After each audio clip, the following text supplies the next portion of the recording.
ఏడాదంతా చేయలేవా? బెంగెట్టుకోకు. ఏడాదంతటికి బదులుగా ముక్కోటి ఏకాదశి చేస్తావా? అప్పుడు నేను ఎన్ని ఫలితాలు ఇవ్వాలి నీకు?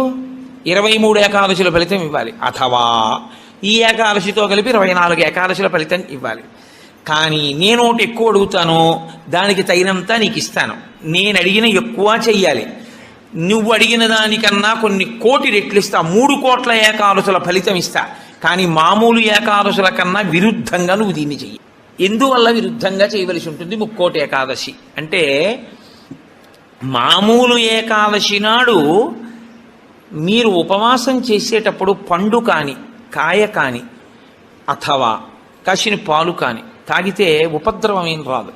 దానికి దోషం పట్టదు శాస్త్రం. ఎందుకంటే శాస్త్రం ఉపవాసం మీద చర్చ చేస్తుంది. ఉపనిషత్తుల్లో ఆ విషయం ఉంది, వేదంలో ఆ విషయం ఉంది. ఎప్పుడు